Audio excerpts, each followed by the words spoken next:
ورحمۃ اللہ وبرکاتہ۔ آج 12 ربیع الاول ہے، بڑی خوشی کا دن۔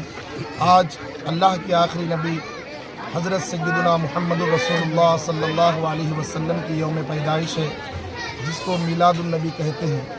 اور نبی کریم صلی اللہ علیہ وسلم کی ولادت کا دن یہ بہت خوشیوں والا دن ہے۔ اللہ تبارک و تعالیٰ نے سارے مومنین پر اور سارے عالموں پر احسان فرمایا کہ اپنے محبوب حضرت محمد مصطفیٰ صلی اللہ علیہ وسلم کو رحمت بنا کر بھیجا۔ آج ہر آدمی کو رحمت کی ضرورت ہے، سکون کی ضرورت ہے۔ نبی آخر الزماں صلی اللہ علیہ وسلم اس دنیا میں اللہ کی جانب سے رحمت للعالمین بن کر تشریف لائے۔ آپ کسی ایک قبیلے کے لیے، شہر کے لیے، گاؤں کے لیے، ملک کے لیے نہیں، بلکہ اللہ نے جتنے عالمین کو پیدا کیا ان تمام عالمین کے لیے آپ رحمت بنا کر تشریف لائے۔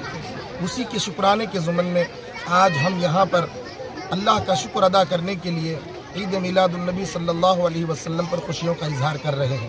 اور ہماری خوشیوں میں صرف ایسا نہیں ہے کہ صرف مسلمان ہیں، بلکہ تمام برادران وطن کو ہم اپنی خوشیوں میں شامل کرتے ہیں، کیونکہ ہمارے نبی رحمت صلی اللہ علیہ وسلم کا پیغام صرف مسلمانوں کے لیے نہیں بلکہ تمام دیگر مذاہب والوں کے لیے بھی آپ کی رحمت کا پیغام ہے۔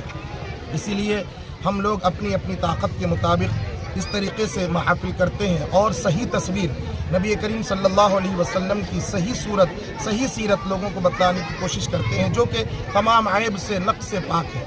آج جو غلط فہمیاں آپ کے تعلق سے پھیلائی جا رہی ہیں، ہم اللہ کے رسول صلی اللہ علیہ وسلم کی سیرت کو پڑھ کر لوگوں کو بتلاتے ہیں کہ جو غلط فہمیاں، افواہیں پھیلائی جاتی ہیں، یہ نبی کریم صلی اللہ علیہ وآلہ وسلم کا ایسا کوئی معاملہ نہیں ہے، بلکہ آپ پاک ہیں، طاہر ہیں، مطہر ہیں۔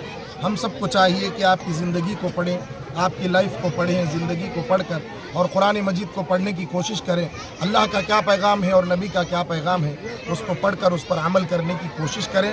میں آخر میں تمام عالم اسلام کے لیے اور بالخصوص ہمارے ملک ہندوستان کے لیے امن شانتی کے لیے دعا کرتا ہوں کہ اللہ تعالیٰ نظر بد سے ہمارے ملک کی حفاظت فرمائے اور تمام ظلم کا خاتمہ فرمائے، سب کو آپس میں اتحاد، اتفاق، محبت سے رہنے کی توفیق عطا فرمائے۔ السلام علیکم ورحمۃ اللہ وبرکاتہ۔